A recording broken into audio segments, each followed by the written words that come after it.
You push Hello. the... Hello, You I'm said Guy. push it. Hi, I'm Troy. And This this is is what Geek happens. Tank. We'll edit that in post. Yes.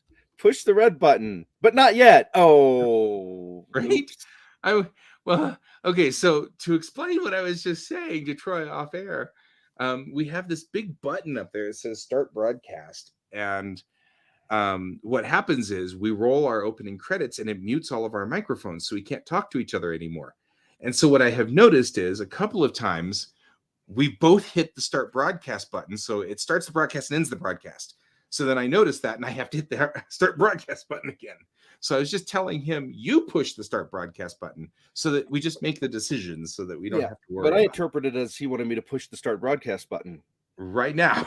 Yeah, I Right didn't. now. And it's Alex. Hey, we're talking about how we just had our miscommunication and started the And started the broadcast. broadcast. Yeah. We're rolling. So we're We'll live. edit in So post, let's we promise. wait. Hang on. Let me fix this if I can. There we go. There we go. Guy, Troy, Alex. This Right. is the way it goes. So let's pretend the credits just ended and we just came in. Hi, I'm Guy. Hi, I'm Troy. Hi, I'm Alex. And this is Geek Tank. Your house ruled size podcast. Today we're going to talk a little bit about house rules and homebrews, which for those of you who do not know what a house rule and homebrew is, It's well, house rules are any rule that you come up with or your people you're playing with comes up with that aren't in the actual rules. Example, it's not actually anywhere in the rules in Monopoly that money that's paid goes onto the center of the board. It really should go back in the bank, like property tax. When that pops up, people put it in the center, and then when you land on one of the other spaces, it gives you that people collect the money. That's a house rule because it's not an actual rule that's in there. So whereas homebrewed, and this gets it's a little more complicated version of a house rule, would be when you create a whole new rule. So they're very similar critters. So like if I use Warhammer miniature as my piece on Monopoly instead of a regular piece, and I have rules written in where I can shoot your piece to cause you to go back a few spaces. So that's where you come up with your own whole rules system that you're putting into the game that modifies it. But we're going to look at this in aspects of Dungeons and Dragons, specifically role-playing games in general. Yep. So I'm trying to make so I can fix stuff. Hang on. So anyway, actually, and speaking of real quick, I think Black and Red's in communication with me, which they really should be one of our sponsors because they really should. Do either of you guys need a used copy of Xanathar's Guide to Everything? Because they just got one, and Les is asking me. I already have a copy. I already have a copy. You probably don't even know what it is. You probably don't care about collecting necessarily Dungeons and Dragons books, would be my guess.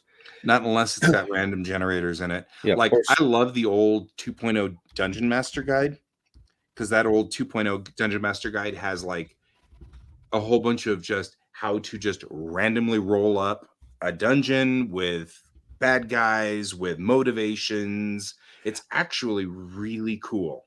I saw these dice called dungeon dice, where they're 6-siders, and they just have different templates of the dungeon, and so you roll them, and then you create your dungeon by rolling dice.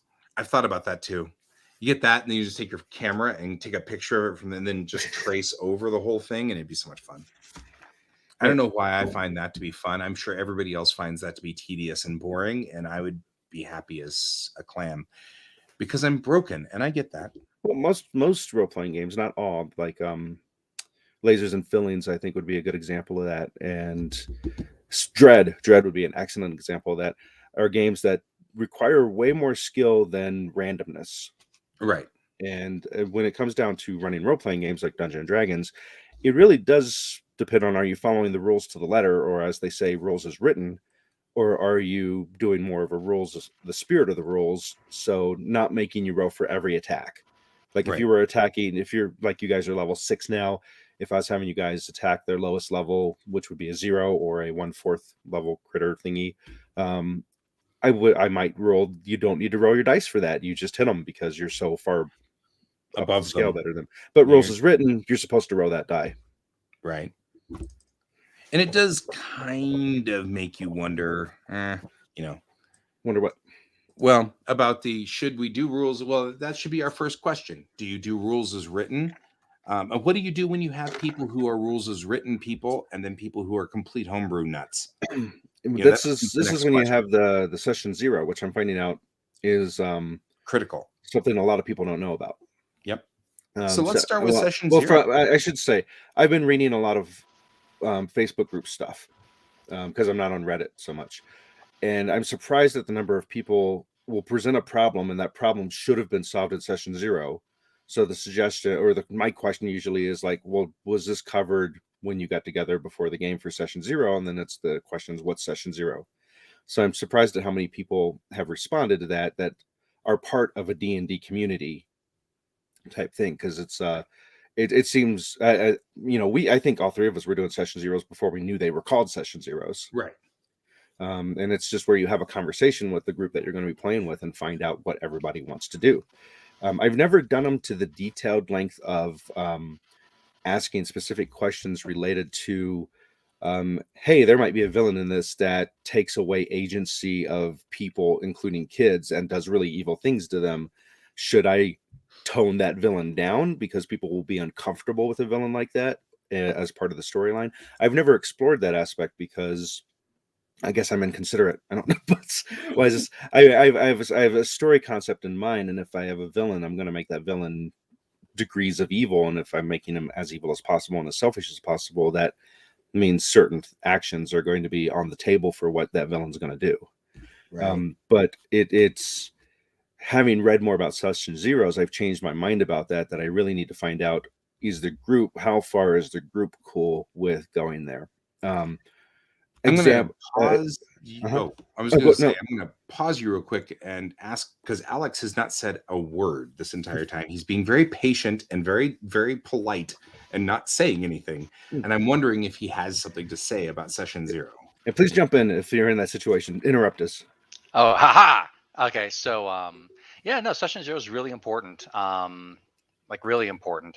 And like even though I was my most recent stint of GMing was guest GMing in kind of Troy's umbrella. Well, you already Like had built-in characters. yeah, we had built-in characters and everything, but like I was basically telling everybody's like this is a legally distinct from Phantom of the Opera adventure. I love the Please, legally please, distinct please from don't use your knowledge of Phantom of the Opera. especially since I've singing the And songs the also entire like time. it's going to be mostly a detective story. It's going to be there's only one mandatory combat encounter. It takes place over the like basically one evening. Let's go. So that way everybody knew what to expect. The previous time that I was GMing before the Rona came out was I was doing an Earth Dawn game, and in my brain there's only one Earth Dawn continuity, whereas that's the one that I played in with Dan Peak. Oh, I used the last name. I'm sorry, Oh no. but Dan. And so we had It's only and so really a problem when we're talking about kids, I guess. so I made sure like I had in my session zero I had like those giant kind of sticky notes, and I wrote stuff like why I think Earth Dawn is really cool, and I'm going to put into this game like airships and pattern magic and group patterns and stuff. And I think my internet might be going again. Oh no. But I also put in there it's like I'm not like I will not have explicit sexual violence in this game. Like it might be implied depending on what's going on, but it's not going to be like in your face about it. And that's like the main antagonists of the universe are terrible enough without having to add that in too necessarily. And then when I was talking to Dan a little bit, and I also told them because of like I played in an Earth Dawn game for 8.5 years. And Troy was part of that game too. And so I told my players, it's like this game takes place before that. And I told them I will never have like you basically you're gonna have like a decade of adventuring if everybody survives. A decade of adventuring before that game timeline comes into place, which is plenty of time. And I said, I will never have you playing second fiddle to a bunch of NPCs, especially from that game. Like that's not going to happen. He's never going to give you up. He's never going to let you down. Well, Okay. I'm never going to be like you know, and then my character totally comes and saves the day. La da da da da. Um, I even and have problems doing that with players who don't make it to the game, using their character to do stuff that's would overshadow what the players who are there at that session are doing. Even with players that you trust, like I would trust anything you two both wanted to do with my character. I would have absolute trust that you guys would do it right. You wouldn't kill my character off, you know, Oops. and stuff like that. But it's but I see one of the things that I've noticed is that we're really in this group very big on agency. That's a very important thing.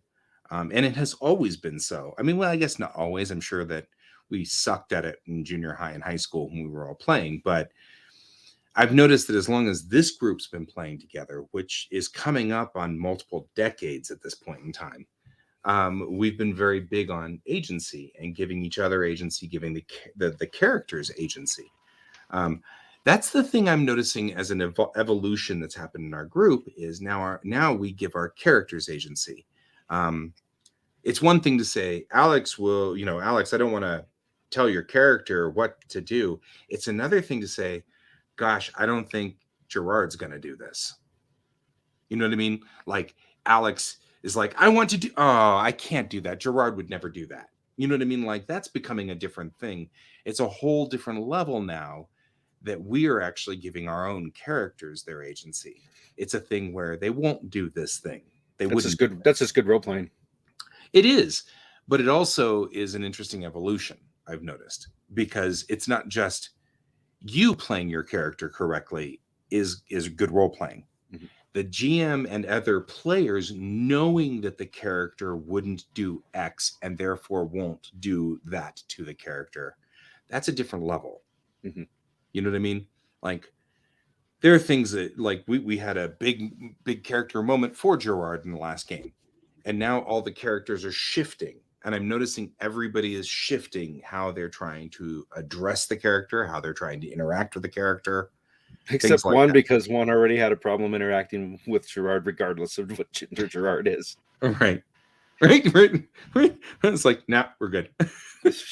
That's true of my character too. My character doesn't quite understand why this was a big deal. Yeah, because you come from a different universe, a different plane. Yeah, she's from a different plane, so she doesn't get it. She didn't get the social implications behind this, so she's just tootling on about her universe being who she is. So, but that's cool. That's cool that you did it in Post-it notes and had all that figured out like that. Yeah, Alex. I love the detail in your Earth Dawn game. Was amazingly intense, and it was really cool. I didn't understand it all, but it was really cool. Yeah, it's a real intense setting. And it is. And also speaking about Session Zero stuff, like last time I saw Dan at a party a couple months ago, we were talking about how I put a kibosh on the Earth Dawn game since we've been playing online, streaming and Discord and such, because it is at its heart a horror setting. All right. It's fantasy with dragons and dwarves and elves and magic swords and spell casting and stuff, but it is a post-apocalyptic horror fantasy.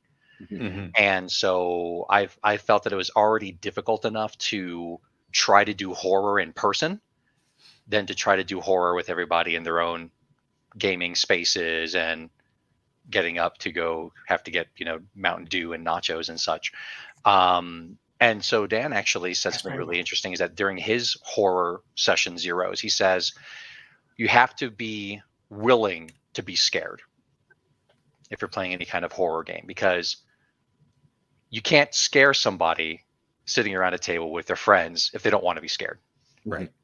So you have to be willing to go there. And that's actually like, that can be extrapolated to other things too. It's like, if we're going to play a high fantasy game, you need to be willing to play in that kind of universe.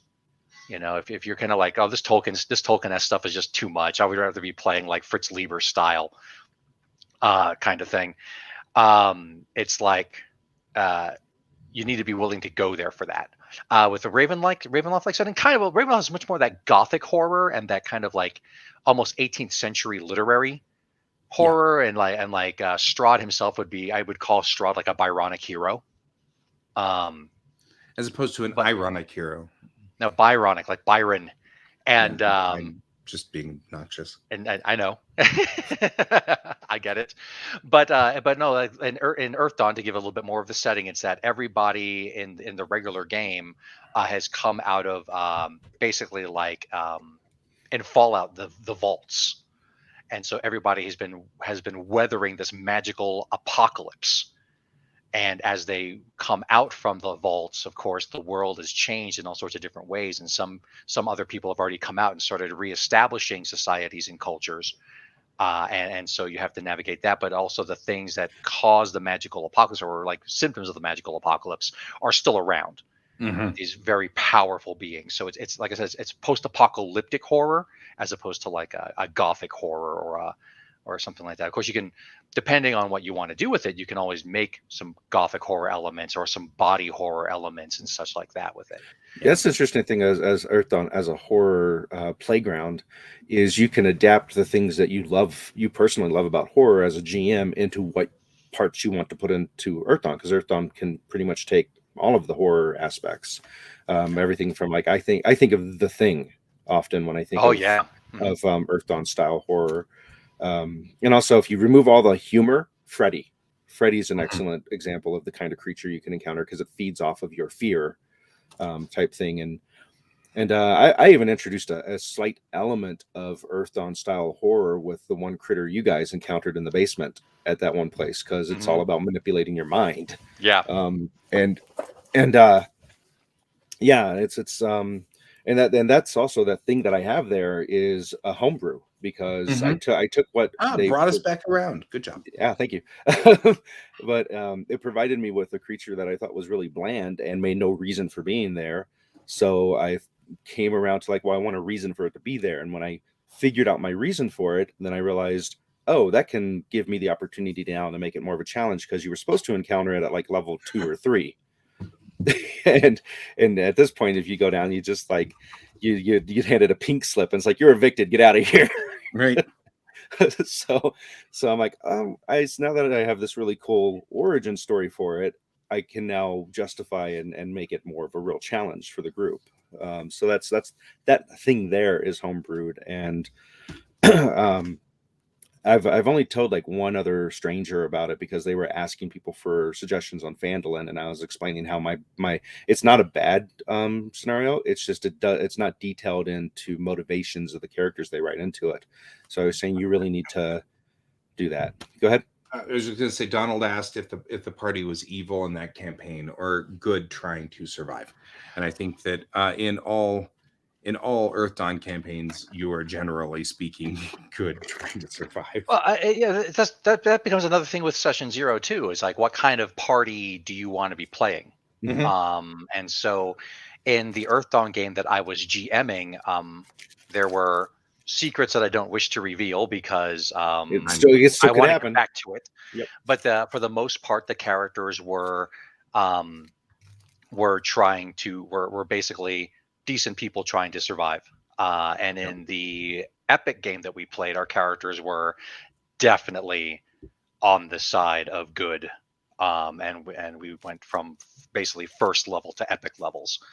Where the last third of the game was not can we do something, is like, how do we do this? Right. How do we make it happen? How do we make this happen in the best way possible? And sometimes the best way possible is still horrible. Right.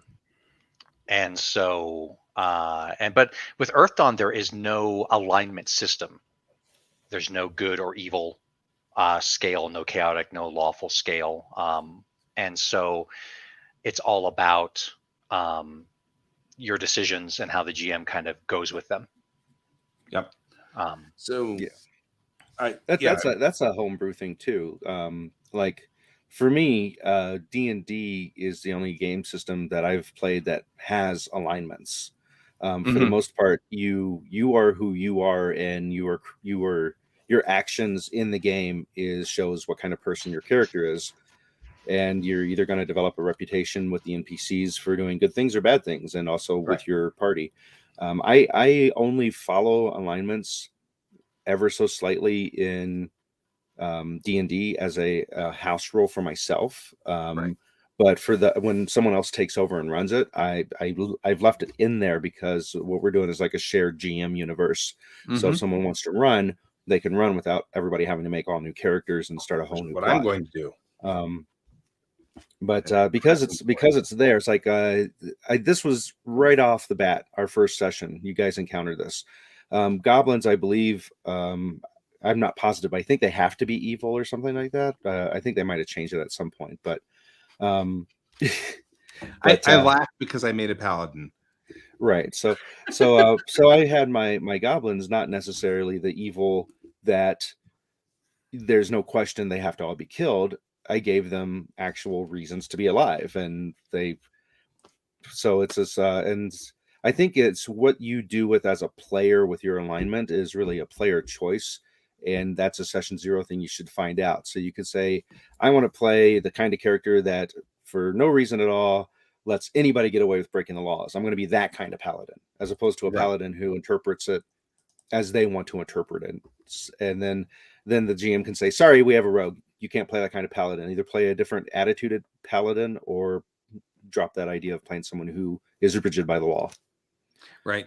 Well, and that's actually what happened with my paladin. Yeah, you were viewing it as a rigid law. Burian to be very rigid, and she wasn't doing very good. And I realized that I was trapped in the either arrest everybody here or change the way I had set up that character so much that it wouldn't interact correctly with the fox, which was she was supposed to be the fox's foil. That was because my wife and I were going to play them as a team and have them play off of each other. And that was the battle plan. But it became just too complicated and too difficult. And so ultimately what ended up happening was I ended up having to retire Birion, and I started Ivy. I like Ivy a whole lot better. She's a bizarre little tiefling.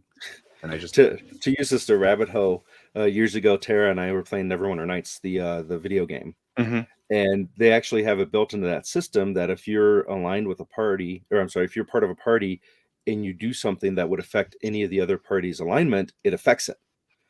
And so she was playing the paladin and I was playing the thief. And in the mission, we were at this house investigating this, trying to follow a trail to get to the bad guy. And she was outside talking to the NPC, and I snuck into the NPC's house and was rooting through the drawers and stealing stuff. And then she was like, my alignment's dropping. What's happening? I'm like, there must be goblins somewhere killing people, and you aren't stopping the killing.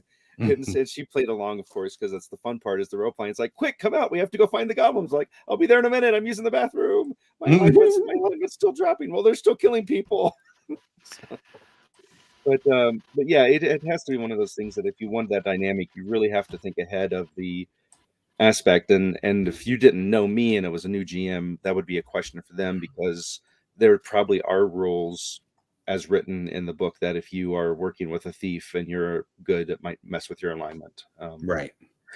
Well, and that's back to agency. Can I, and we've got little problems with that too. Like, Ivy goes over and throttles Gerard. Well, okay, but who gave agency to Ivy to attack Alex's character? Things like that have to be like discussed beforehand. We didn't discuss party attacks. We didn't in our session 0. We don't. I have not expressed any views on whether the party's allowed to attack each other or not. Right. Whether we could PvP. Because we generally our crew doesn't do that. Yeah, I was making an assumption that wouldn't happen. So that could be a failure on my part. But I mean, we were just talking about this. My wife and I were talking about this the last session. Fox and Gerard's characters were like hitting on each other and stuff like that. And that was just part of the game, and that was part of the pattern of the game, but nobody discussed that ahead of time. And so she was like, are you okay with that? And I'm like, doesn't bother me. Even when you discuss it ahead of times, if the person in session 0 doesn't understand or say otherwise, it can be a problem. Because for anyone familiar with How I Met Your Mother, I made a character modeled after Barney, Neil Patrick Mhm. Harris's character from the show, as a diplomat for Star Trek. And his only skill really was convincing people to Take off their clothes. fast talk is what it's called in GURPS. I forgot what it's called in other stuff, but Well, it was a GURPS persuasion, adventure. persuasion for D&D. But he was really good at that, so that's why he was a great diplomat. The problem is I took all of the negative aspects of Barney too, which is he has no commitment to relationships and wants to be in as many relationships as possible. And before the game, I told the players, I'm like, if you're a female character, are you cool if my character hits on you? Because that's just the kind of character he is. Troy doesn't want it to go anywhere. But for storyline purposes and for setting it up as who the character is, he's going to hit on you. Totally turn him down. That's what I expect you to turn the character down. But are you going to be uncomfortable if my character starts making passes at you? And everybody said no, but it turned out that was not true. But once I found that out, I'm like, oh, character's done then. Character, and we were done with it. That pretty much ended that campaign anyway. Although I absolutely adore that character. That was a fun character. A ridiculous character, but only character I've ever played that has hidden during a battle. Right, exactly. What'd you do? Oh, I was protecting the farm girl by laying on top of her so she wouldn't get hurt. That's exactly what happened. That's making realistic battle damage with snack foods on my face. Yes. Right. Yes, Alex. I was going to say, like, let's try to talk about what are some of our favorite house rules. Like, I know that to bring it back to Earth Dawn again, I remember that we had a bunch. It was a long running game, and so we had a lot of people. Some people had to drop out for different reasons. We brought in new people for different reasons and such. But then it's it's a system where it's difficult to say, oh, well, I'm just going to say when you level, because it's not a leveling system like with D&D and such. It is an actual, it has levels which make new abilities available that you spend your experience points on to make them better. And so you can always choose if you want to be focused on this or that or this other thing within your kind of your class. And so we were happy. So the GM can just say, "Oh, it's okay. Well, you're this level now." It's like, no, you had to give out experience points to be spent. And so we were having some troubles with like, okay, well, it's like we've got like a bunch of 6th level characters and a 2nd level characters joined in. So 6th level characters get 6th level XP and 2nd level characters get 2nd level XP, and they could never really catch up. Right. It was pretty evident after a few sessions. So I went to the GM and I'm like, hey, how about we do like an average party level reward? And so in Earth Dawn, it's legend points. So it's like how like you do these things of renown and you get experience points for them. So it's like, okay, legend, so if you have wait for it, airy. Yeah. Yes. So when you do so I was like, this kind of makes sense in the universe. So that's like lower level characters want to join up with a legendary character, a crusade or something that's going on with a bunch of like high level characters and legendary characters. So that way, even if they're only doing kind of mop up work, they'll get more renown and therefore more legend points faster than if they were just doing kind of the stuff that's more appropriate for their level. And the GM really liked that idea, and that's what we did, and it really helped out. So yeah, I agree. That's a problem with one of our other GMs who ran a game, is they were complete rules as written, and when you have a party of level 3 and you introduce a level 1 character and it's evident that level 1 character is never going to catch up, it's really boring for that level 1 character in that game. Yeah. Do you have a favorite homebrew house rule, Mr. Davis? I do. I actually am completely enamored with using ICE's old tables. ICE was a system that existed in the 80s and the 90s, and it was notorious for super complicated crit tables, which were all randomized. And I adapted them. Everybody else hated them, but I liked them. So what I did was, and I'll show you what the example of one of these tables looks like right now. So I will share I will do this. This is an example of what these tables kind of looked like. Let me make that bigger. It's not doing it right. It's just freaked out. I freaked it out. Oh. There we go. That was what I I'm wanted. still doing it. Haha. Stop. It's there. That's fun. There. This is an example of what one of the tables looked like. You would have, it would tell you when you had a pre-table, which, you did X number of points of damage in the hit, and it would tell you that was, 23 points and an A critical, or 23 points and a B critical, and we lost Alex. He'll be back. So that's fine, but I loved the extra detail that you'd get out of these tables, but they weren't as useful because they were complicated.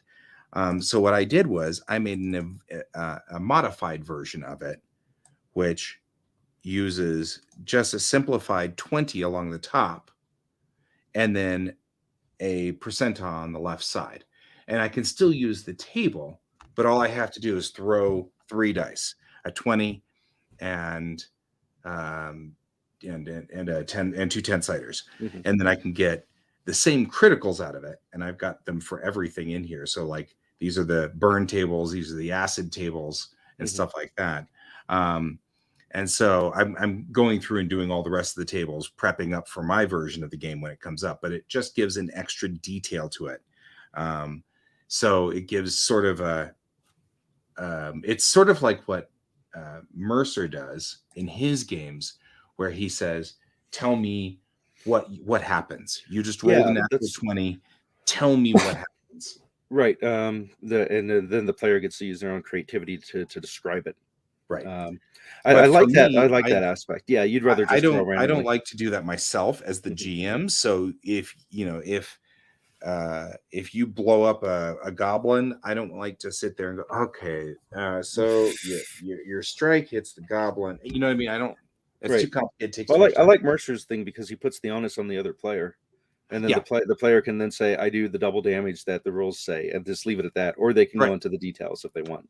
Or I spin around and I strike him and I take off his left arm and then his left leg, and then that's something from Critical Role that I do want to start adapting a little more, especially with critical failures, because they let people make up their own horrible things, so then they're not mad at me for making up their horrible thing. That's fair. It's kind of a difficult thing. Well, there's Alex. Yeah. Are you adding him or am I adding him? You know what? You take control. Okay. How about I just leave you in charge of all the controls? And that way, because we're both trying to do the same things at the same time. We're ending up with Alex, not Alex, Alex, not Alex, Alex, not Alex. All right. So ICE was the Iron Crown Enterprises. Is that correct? Yep. I was looking it up for anybody who wanted to look it up. Iron Crown Enterprises. They put out they did Middle Earth role playing, and that's what I actually got into 100 zillion years ago. Was Middle Earth in the 80s and the 90s. So what we were talking about before he showed up was how Critical Role, Matt Mercer has a thing where when a player rolls a critical 20, that player describes what happens. And I like that. So I keep intending to do it and I forget. Well, the only problem I have with it is we have done crits. You have to know what the value was. So, for example, we're fighting a bugbear, and I crit the bugbear, and you say, okay, what happens? And I'm like, well, I chop his head clean off. Well, you only did 20 points of damage. He's got 80 points of damage, so you can't. You know what I mean? That's the only problem I have with it, is you end up in this, oh, well, that's great, but you can't chop his head off, sort of thing. You have to like back it up. And I don't know how Mercer deals with that aspect.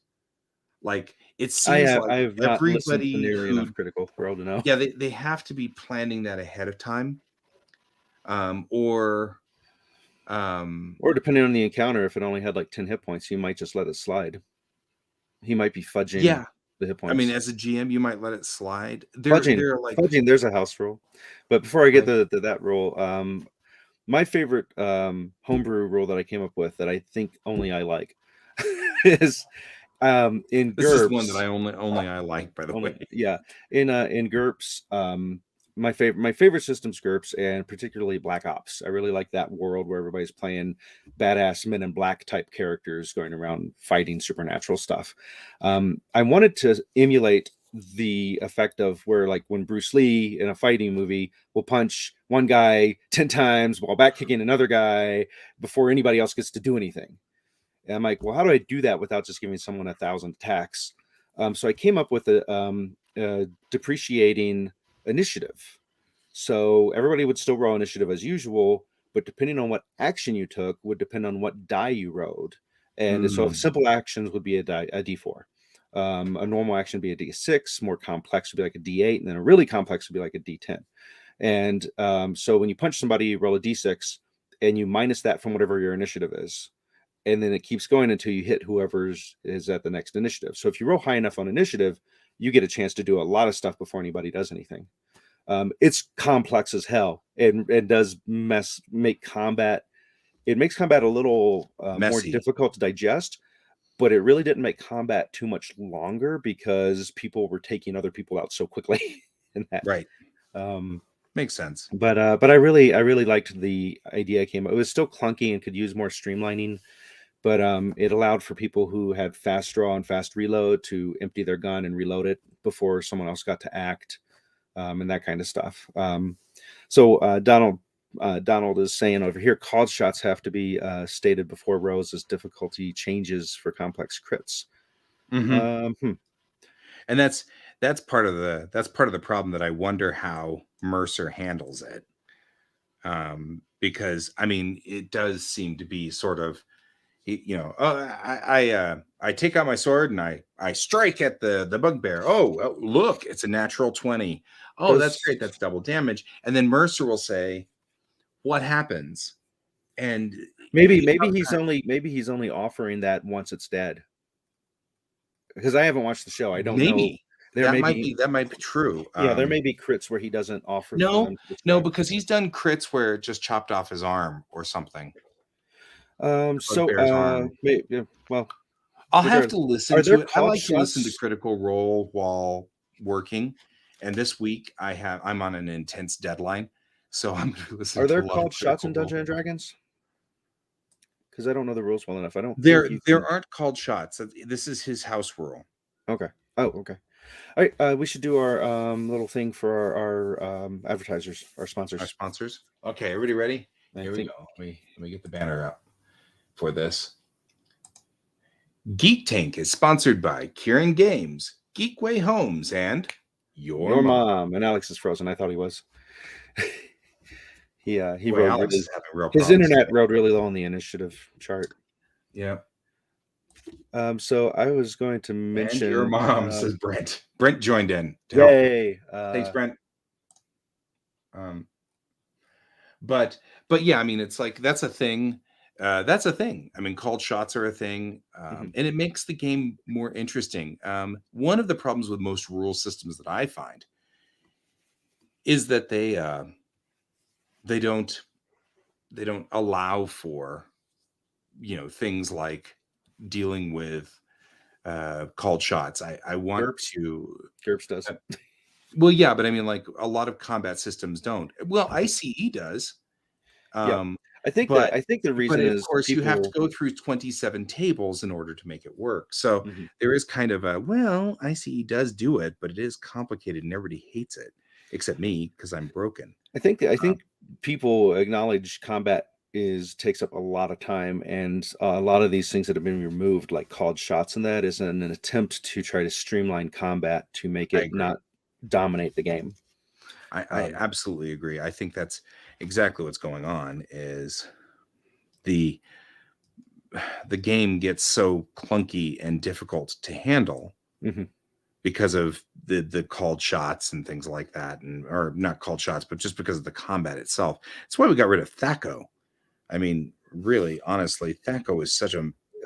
Oh God! For those who don't know, that's to hit armor classes 0. And it's from AD&D through D&D 2, and those of us that are not mathematically inclined, that's just murder. It's just torture. It's absolute torture. He's back. because of course I'll add him. So I know it's okay. It's okay, Xanderman. We do what we can.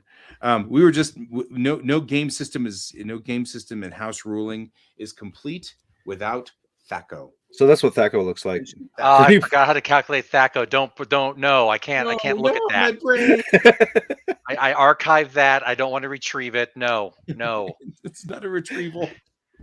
But we were just discussing that that's part of the reason why people homebrew is THACO was just too much for me. I can't even. It is so past what I'm comfortable with or even happy with that it made games unhappy, and it was the reason I left D&D originally and moved to ICE, because even though those tables are odious and complicated, they were straightforward. There was no math involved. Yeah, it's just omitting rules to streamline combat was what we're talking about, because Guy was talking about to hit locations, and it's like, well, I think a lot of games don't have the ability to target someone's eyes or vitals because they're trying to make combat go faster and smoother. Yeah. Previous editions of D&D would do things like, just like a flat, like minus this, minus that on the type of target. And that's easily, I think that, like I like learning these systems so I can sit there and play with the rules, such as like with the Earthdawn game. I couldn't have done that if I didn't know the rules. Yeah. Or like if I'm GMing in 5e and somebody goes, okay, well, I want to, like, I'll flat out tell players, because anybody who's experienced enough can sit there and go, okay, well, so this missed, this hit. Okay, so our DC for hitting this creature is somewhere between 14 and 16. Right. And narrow it down. I'd rather just tell them it's DC 14 to hit this thing, whatever. I don't care. And then if they go, okay, well, I want to do this special thing. Okay, well, the DC is going to go up. Right. To do that, it's this. And then, but I also feel like that's up to GM. I feel like part of the fun of gaming is to not know. Right. So I don't like to give the DC. I like and I also think that a couple of at least our players like to suss it out. I noticed that Troy does that. Troy will do a lot of.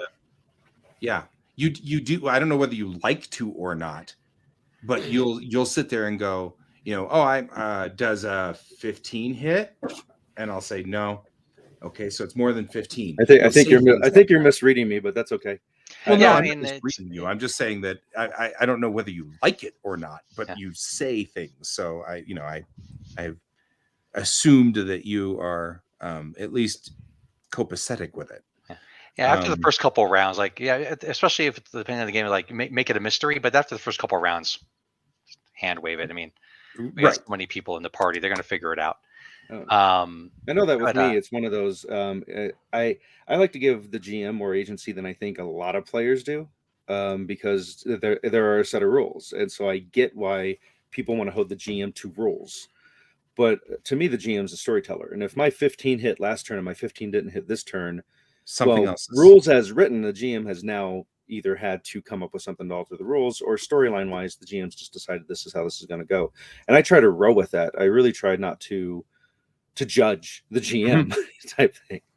And I think that's the other reason why I like to keep it, for me, why I like to keep it somewhat secret, is because I am a fudger GM. I need this creature to live 2 more turns so that the bad guys can set up something in the other room. And you guys just nuked him with 5,000 points of damage. Well, I guess he just took it. And he's got 5,010 points of damage now, because I need him to survive. And so I'll fudge stuff. So that's one of the reasons why I don't like to give out the DC number, because sometimes it's 10, sometimes it's 20. It depends on what I need for the next scene. And I break games down into scenes. It's something that the Modiphius system does that I love so much. You break it into units of scenes. So instead of it just being one long dungeon crawl, we have the scene in this cave, and then we crawl through some things until we get to this trap, and that's another scene. And for me, that scene then moves to the next scene, and I know the next scene I've got a bunch of goblins who are going to do blah blah blah blah blah blah blah. It doesn't really matter, but I need them to have done this to wait 3 turns for this or 3 rounds or whatever. It doesn't matter. Yeah, I like to come at it from an improv thing where if you guys screw up the plans that I originally had, then I look at it as my job to think of, well, what are the characters going to do now, because they weren't planning on you killing their boss in one hit. Right. So now they've got to improvise and figure out what to happen. But that's how I structure my improv, though. Because I do the same thing. I just structure my improv differently than you. For me, it's okay, so I know that the goblins are setting up a thing because the bugbear told them to. And if you kill the bugbear before he tells them to, set fire to the what's-its, then you're going to walk in on a catapult that's not on fire. Mm-hmm. But if you manage to not kill the bugbear before he escapes, he's going to run into the other room and tell them to light the fire. Alex was going to say something. Right? Oh, sorry, Alex. Yeah, I mean, there's all sorts of ways you can handle it. Either have, like I said, pumping up the hit points, or make the bugbear say, do the thing, do the thing, or say something in Goblin that no one else knows in the party or whatever, or even just like a code phrase as he's dying. There's all sorts of ways you can do. You can kind of play with it. Like one thing that I like. No. Oh no! Instead of saying yes, no. Oh, there he is. He's back. Good. On a hit, instead of doing like a. Did I cut out there? Yeah, you froze for the last like. We thought we lost you. We thought we lost you. Well, I was saying that like there's all sorts of ways you can handle that, like a damage immunity or regeneration, or the bugbear says something in Goblin and only one person knows Goblin. It doesn't make sense because it's a code phrase. Right. To the won't even matter down there. If you do speak Goblin. There's all sorts of ways. Yeah. But then like I one thing that I've liked to do is that I'm actually pretty cruel with my players, I think, because the rules as written are like, oh well, it's like they got a passive perception of this, they're going to notice automatically. Like, no, they're busy. Right. They get to make a roll, and depending on how busy they are, like with the ambush in Legally Distinct from Phantom, it's like you guys are really busy and really focused on what's going to happen, and so you don't like give me perception checks at disadvantage. Mm-hmm. Oh, you don't notice the invisible things sneaking up on you, even though they're clompy, noisy. It's a noisy thing.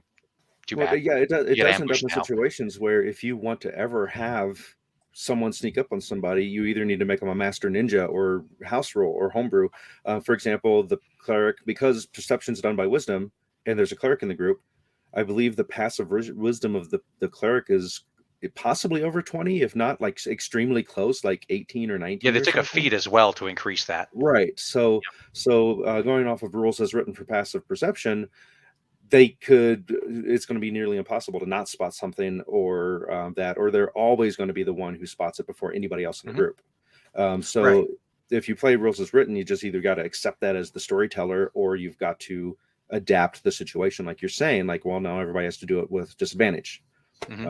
Which even disadvantage I don't think would prevent that high of a passive perception or perception person to do it. You just need to come up with something else. But no, it's just there's ways to do that, but and also like there's another thing that I like to do, which is like I have my target number, and instead of saying a yes no on the target number, if you succeed or fail, like depending on how close to that target number, you can have you have a gradient. So you have your yes and your no, but you have yes, but if it's really close to the number, yes, flat out if it's higher than the number or by a certain matrix, and then yes and because you did so well, like critical. And by the same token, you have no, but you got close. Something might come out of it. No and no and. So that's one thing that I like to do too. It's from another system. I also remember Starfinder game we were playing. They were we were like hunting down crystals, and we happened to have some. So we're like, okay, well, we're going to give most of the crystals to the person who wants them, and we're going to keep one and basically make a crystal detector to get us into the ballpark. And instead of just being like, okay, who's got crafting, who's got this, okay, make some rolls, you did it, yay. It's like, no, let's make this like a long-term thing. Yep. Like, it's still like every day somebody with a relevant skill can make a check and the GM will say how many checks need to be done. If it's a critical success on the check, they get like 2 successes against the chart, the chart. Basically, if they critically fail, you subtract a thing, and okay, well, we have interstellar travel, but it still takes some time. Okay, so it takes a week there. We get to have like five rolls. Let's go. Right. And after a while, we got it up and running. Yay! So and Keep that going, was from I got that from DM of the Rings, that blogger who did that old clip art, or not clip art, but that I mean, look up DM of the Rings. Look it up. Scenes from the movie with different dialogue. It's great. Speaking of bloggers, something that I've been thinking seriously about adding to my game, Dale Kingsmill, who I'll sing the praises of until I die, and thank you for introducing me to her, Alex. She was talking about how statistically critical failures shouldn't automatically be you drop your sword or brick something, because you have a 1 in 20 chance, which means every 1 in 20 action you're going to be having the Three Stooges moment. And the adventurers should not be bumbling fools. And she had mentioned something, I'm not getting it exactly right, but like basically re-rolling the failure and seeing like have a scale of like how bad it was, and part of the bad could be you just really missed, but it's not going to affect you on your next turn. Whereas I think most people interpret the rules as written that if you critically fail, you drop your sword, or something happens that's going to hinder your next action, because you're either going to have to spend a turn picking it up, or your bonus action or something doing that. But I don't remember on the other side of the 20s. I don't think she had said anything about having to worry about redoing 20s, because everybody's heroes. They're the good guys. They're the protagonists. You want them to do better than worse. And having, I feel like that's another thing that. Oh, I'm sorry. Keep going. Finish your statement. I was just going to say, and that's the thing. You want the players to succeed more than fail. You don't want them constantly dropping their swords or breaking their weapons or having those kind of things happen. Right. Go ahead. I feel like that's a thing that GMs, we've talked about this before, and it depends on where you are on this. And what we call this is whether you're a rules GM or a cinematic GM. And I consider myself a much more cinematic GM. You guys are heroes. You're going in to kill the monster. The monster needs to be just powerful enough to make it rough, to make it difficult. There's some risk. You might lose a character, but they can be resurrected. Things like that. Enough risk that it's a problem, but you never go in and go, oh, I just rolled the dice and oh no, the dragon got a critical. And I'm sorry, Alex, but you're just charred remains with some teeth. You know what I mean? Like, you can't do that. You can't just do that. And I know that there are GMs who are into that, but for me, I always feel like that. I mean, I learned that one back in the 80s when I got nuked in an asteroid fell on my character and just killed him in like game 2. And I was like, well, that relates back to, and I've talked to some people like this who still, to them, the fun of the game, they're still looking at it as the DM versus the players. Right. And so I guess somewhere out there's players who like that, and they like to be the players versus the DM, and it's all about who can out rules lawyer who to figure things out. And that's way not my style of gaming. I try to leave clues, like you guys have encountered things that if you decided to just go, let's try to kill it, it probably would kill you. And if you guys made that decision, then hopefully it would not critically strike any of you. Heck, that doppelganger, by the rules as written with the doppelganger, was getting some massive amounts of damage combined, because they get some ridiculous bonus for backstab because they're doppelgangers. Right, because they're doppelgangers. And on top of their sneak attack because they're rogue, on top of the magical item that they have that deals poison damage. And I'm like, oh my God, if someone misses their perception row and this villain decides you're the one I'm stabbing in the back, I'm not sure my players can survive that. Right. So my solution was, logically, it made more sense for her to kill the NPC, who only had 4 hit points. And so he was dead beyond resurrection dead type thing. Which was funny because we tried to resurrect him so much. Not I can't remember what it was, but it's not beyond resurrection. We wanted to resurrect him to get the information. It's beyond saving throws. So it's beyond death saving throws, not beyond resurrection, beyond death saving throws. Right. We didn't have the money for a good happy resurrection. So. But it was, he still can be resurrected. He just could not be death saved. But yeah, it's you want to. So I try to have, if I have a villain really powerful that I think can one shot you, I will, in my mind, I want to demonstrate it before you go toe to toe with it. Yeah. But I won't necessarily nerf the monster if you've been given enough. It's like, we're going to go take out Tiamat. Well, I'm not going to nerf Tiamat to let you take him out. Right. Well, and then that's back to the are you sure rule. Mm-hmm. Yeah. Like, you get 3 are you sures in a row, and if you keep saying yes, then... right. If you keep saying, like, I was reading something on Reddit where they were talking about stupid DM or stupid character failures. The DM was in there and was saying, or the characters are in there, and this door is an iron door and it's bulging out. And the character's like, I open it. And the DM's like, okay, it's bulging out. And he's like, yeah, I open it. Okay, the lock is not moving because there's a lot of pressure under the lock. Well, then I break the lock with my axe. The DM's like, you know what? I tried. So it hit the room behind there had caved in. The rocks were pressing against the door. As soon as he cut open the door, all the rocks spewed out. And amazingly, the character survived despite themselves. He's like, the character was down to like -2 hit points or something, needed to be, was dead, but needed to be but could still, but pass the saving throws. And he was like, despite himself, he managed to survive that. But it's back to that same thing. It's like, I've given you a warning. I've warned you. This isn't this should tell you, that character is just being stupid on that. Yeah, I think this also this once again comes back to kind of like a little session 0 talk. What kind of game are we doing? Are we doing tabletop Diablo?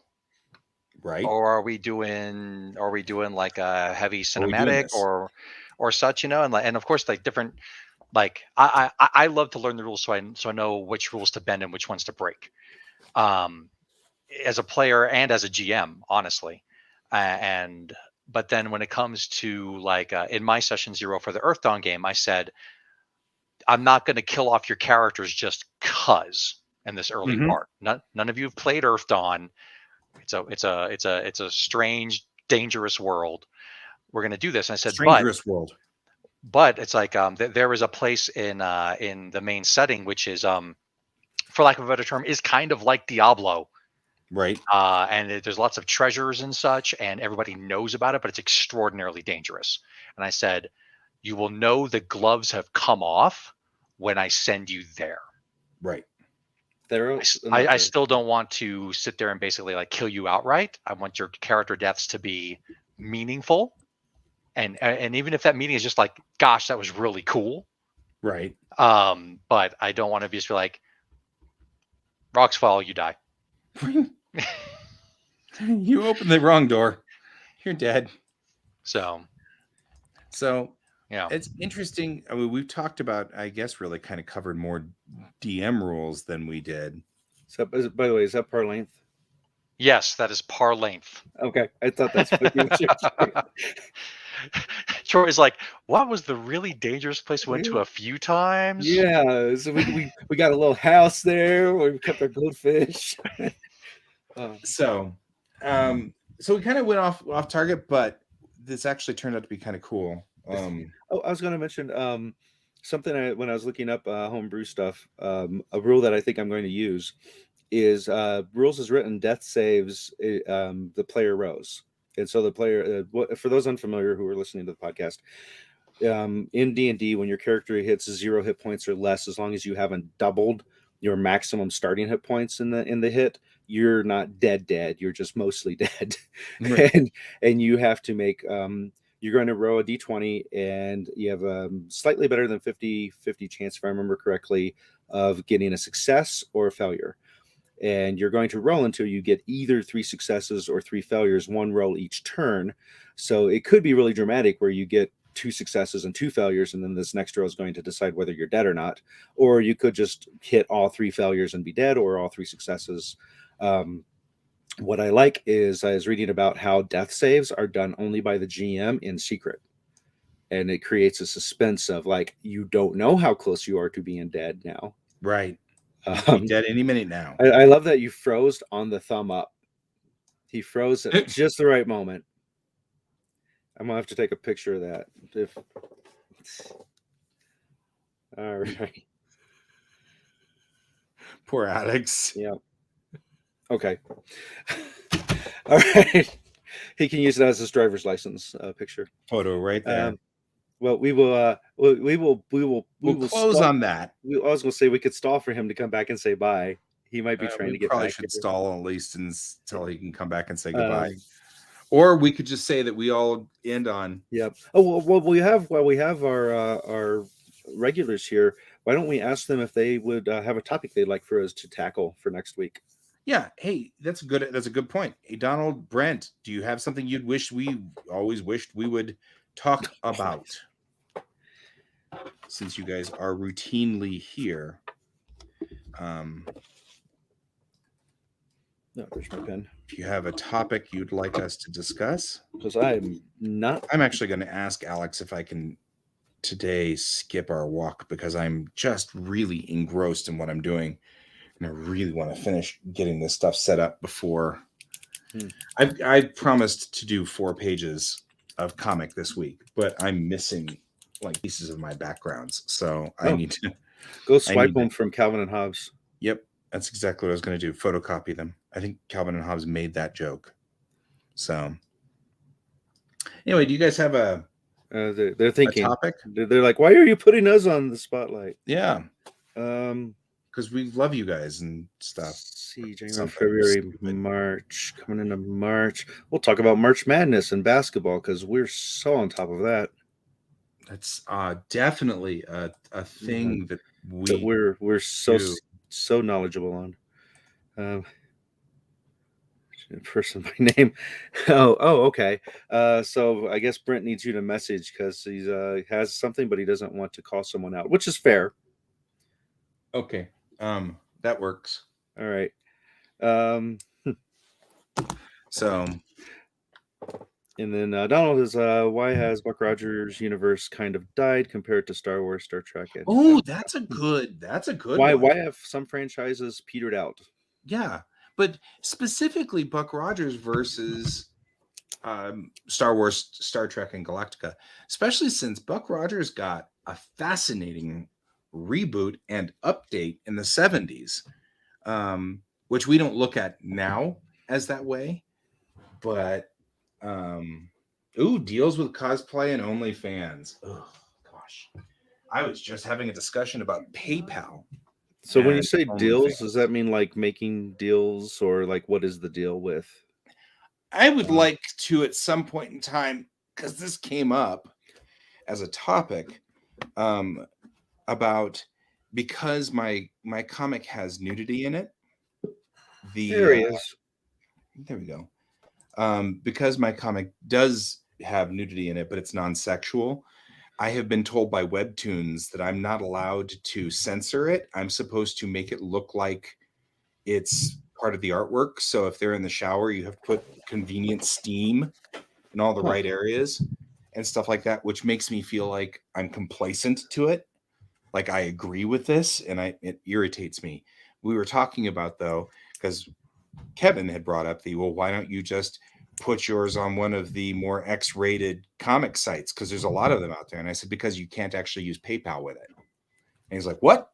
And PayPal will not allow you or will not interface with anybody who uses nudity at any point for any reason. And they actually went to like blows with both Patreon and OnlyFans. Okay, well, save some of it for the podcast. Anyway, long stories. But that's something else I wanted to talk about, is that fascinating interaction of money interacting in there and how money is causing art to change, forcing art to conform. So, all right. So I assume cosplay is another website, the way that OnlyFans is a website, or is because it's capitalized, as opposed to. No, he's just talking about people who do cosplay. He's probably talking about Joni Brocious specifically, who is a cosplayer I follow. I'm on a podcast. So, specifically a cosplayer that I follow who was a cosplayer and now has got her OnlyFans account where she, has cosplay that's revealing, and she does partial nudes or full nudes or Okay. whatever. So we were outsourcing to our audience members here as to what they would like for us to hit as a topic next time. Sure. And the two suggestions was why did Buck Rogers peter out, whereas Star Trek and Star Wars and all of those kept going. And then our other suggestion was deals with cosplay and OnlyFans, which set Guy off on a tirade, which I think means let's talk about OnlyFans and cosplay. Since that you have an hour's worth of stuff already in your back pocket, apparently, on that. Yeah. If that works for you, Alex. Sure. Yeah. We were stalling until you got back so you could be part of the goodbye. Right. So yeah, I guess that's pretty much, we've wrapped this episode. So now that Alex is back and is not stuck going, Yes. which I'll is show where you the picture. Yeah. It was awesome. Now we can say goodbye. So that's all the time we have for today. Thank you for joining us, Donald. Thank you for joining us, Brent, and one other person who's joining us and not saying anything. But thank you for joining us. I've been Guy. I've been Troy. And I've been Alex. And this is Geek Tank. Are you pushing the buttons? No, you're pushing the button. Dang it. You're making me push the buttons? Are you going to push it or should I push it?